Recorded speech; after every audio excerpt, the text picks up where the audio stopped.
Assista a partir de agora aqui na TVA o TJSC na TV. Hoje, a jornalista Gabriela Halpe entrevista o juiz Rafael Bruning, que fala sobre como funciona a vara do crime organizado. Confira. Doutor Rafael, há quanto tempo o senhor atua nessa unidade de apuração de crimes praticados por organizações criminosas e como tem sido a experiência?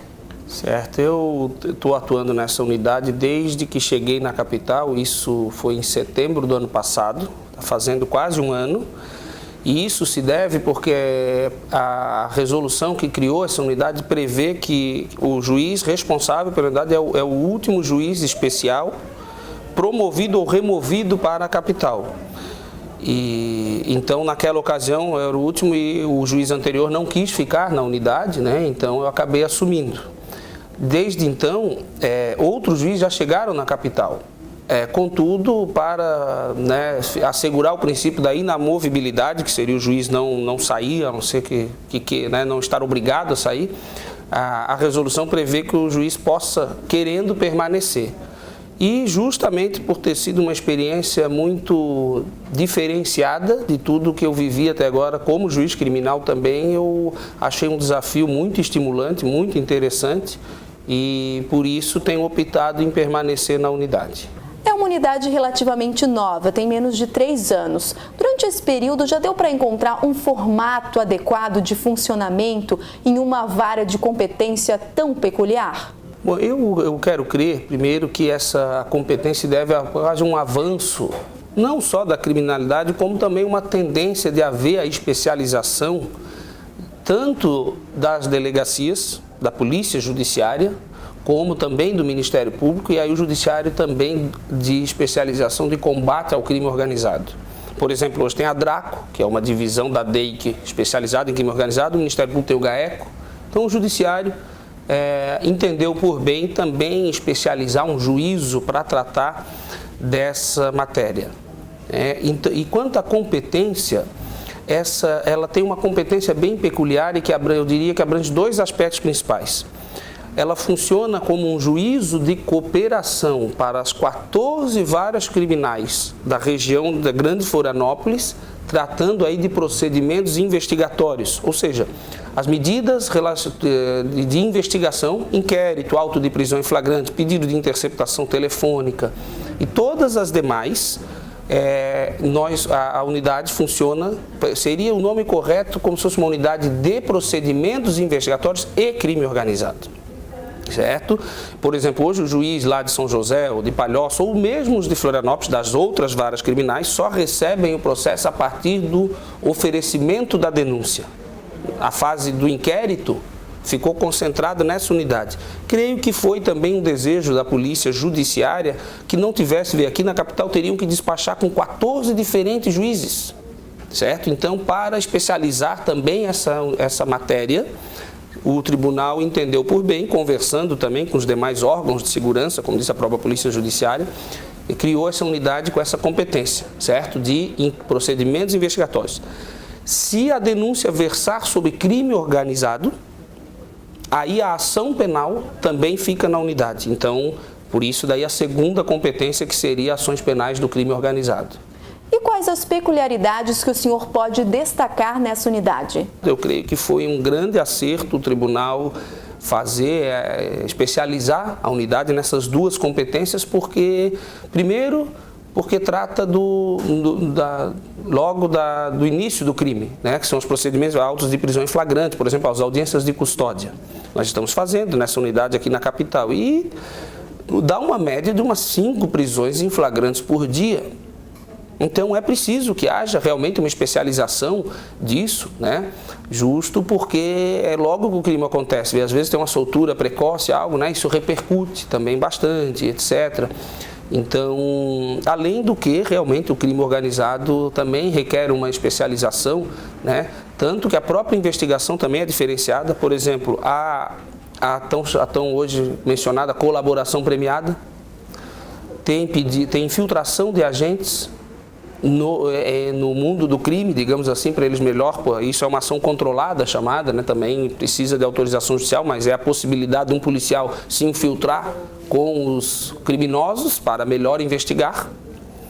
E a própria ação controlada, que significa o retardamento da prisão em flagrante para que haja essa prisão num momento mais oportuno para a colheita de provas.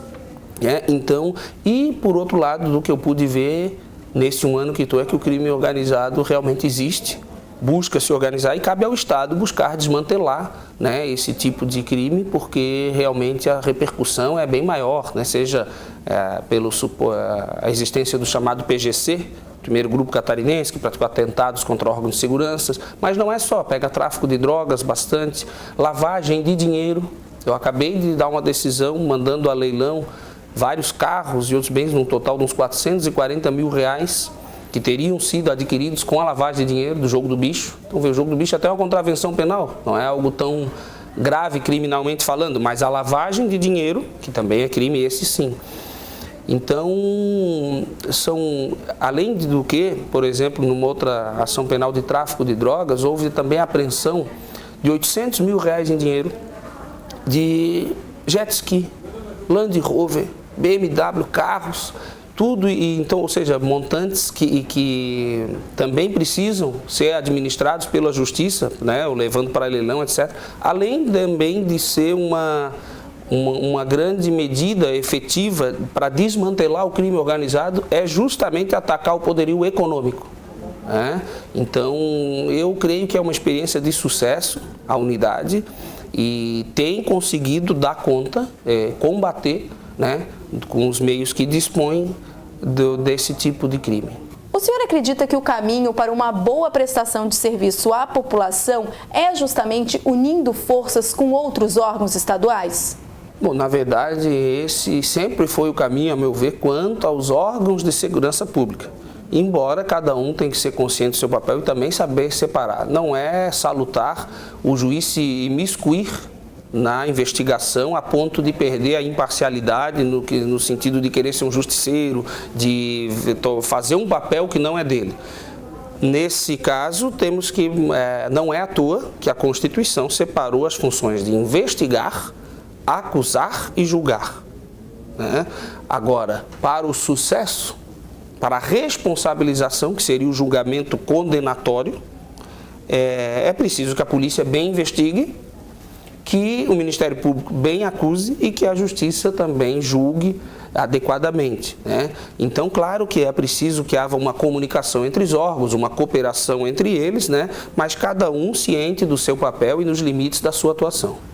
Em relação à quantidade de presos provisórios na unidade, o que o senhor pode nos trazer de números atualizados e se o senhor acredita que a tendência é aumentar ou diminuir? Nós temos 128 réus presos provisoriamente apenas nas ações penais, ou seja, tirando os inquéritos, porque dos inquéritos, como diz, nós somos um juiz de cooperação, então estão nas outras varas, virou ação penal, então não é a responsabilidade principal da unidade.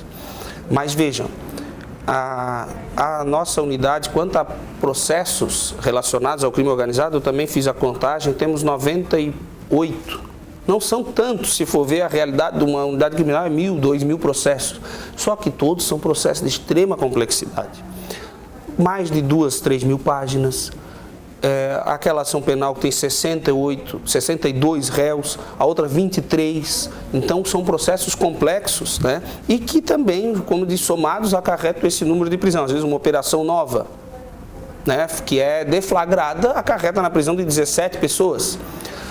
Quando eles são julgados, também sai da contagem dos presos provisórios. Daí eles vão para a execução penal e não seriam mais responsabilidade da unidade. Então, eu diria que é um número que assim, tende a crescer ou se manter nisso, o que já não é pouco. A unidade tem 2 anos e meio de criação, ainda experimental, como eu disse, e quando a Corregedoria esteve fazendo uma inspeção na unidade final do ano passado, e pelos índices constatou que entra uma ação penal por semana, certo? Mas, como eu disse, uma ação penal que não é de um sujeito que furtou num supermercado uma bebida, comida, etc. São ações penais complexas, que envolvem geralmente 10, 15, 20 réus. Então, a julgar por isso, se for essa média, teria que ver a média quantos, mas assim, por semana, mais uns 10 prisões, 10, 5, às vezes tem uma que não, mas daí vem outra, prende 30, 40, então é um número crescente sim, né? E que a gente espera, claro, que com os resultados obtidos, que possa, na verdade, diminuir, né? Esse é o objetivo da unidade, desmantelar o crime organizado, mas a julgar pelos números, tende a crescer ou se manter nesse número, porque realmente Florianópolis hoje, a grande Florianópolis, apresenta complexidade, sim, criminal, tem morros, que é parecido com o Rio de Janeiro, a gente tem tráfico, os traficantes também comandando morro, usando armamentos pesados, né? Então a criminalidade organizada existe e aqui onde nós vivemos. E diante dessas audiências e crimes complexos, como fica a segurança do magistrado?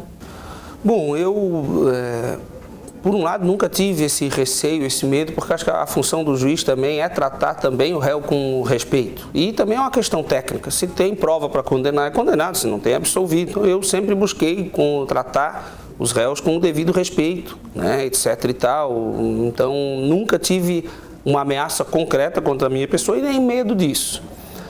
Contudo, com a experiência dessa unidade, faz realmente a gente pensar um pouco mais na questão da segurança, né? E a respeito disso, a própria lei do crime organizado prevê a possibilidade do juiz de primeiro grau formar um colegiado de juízes para decidir, para não ficar tudo tão concentrado no juiz, né?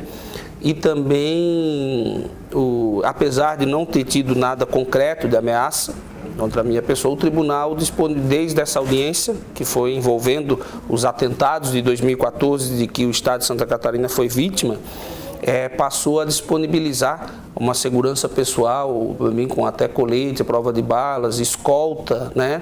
E, como eu disse, apesar de não ter ameaça, eu achei, né, prudente, digamos assim, aceitar essa oferta a mais de segurança por parte do tribunal, porque, como eu disse, a gente não pode, né, subestimar os riscos que envolvem essa atividade. E isso não adianta, se matarem eu, vai vir outro juiz no lugar que vai julgar, e assim outros. Nós temos 500 juízes só em Santa Catarina, então não...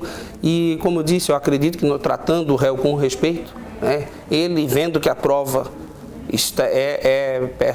é segura contra a própria pessoa, não creio que tende a pessoalizar no juiz, né, um ato de vingança. Embora, como eu disse, isso não deve ser subestimado também, né? Eu passei realmente a ficar um pouco mais preocupado e pensei assim, talvez a longo prazo, realmente é um pouco complicado ficar 5 anos numa unidade dessa, daqui a pouco tu tá ali condenando todas, na sua atividade, pode absolver também, costumo dizer para o juiz, absolver é tão nobre e legítimo como condenar. O juiz não está ali para condenar, está ali para julgar. Mas, né, tendo prova que demonstre a autoria do crime, o juiz, é dever do juiz condenar. Então, passando 5 anos condenando as pessoas ali, realmente aí vou repensar, né, sobre essa questão. Mas por hora estou bastante motivado, sem medo e de todo modo atento aos riscos que envolvem essa atividade. Ok, obrigada, Dr. Rafael Bruning, pela sua participação aqui no programa. Tá ok, obrigado também.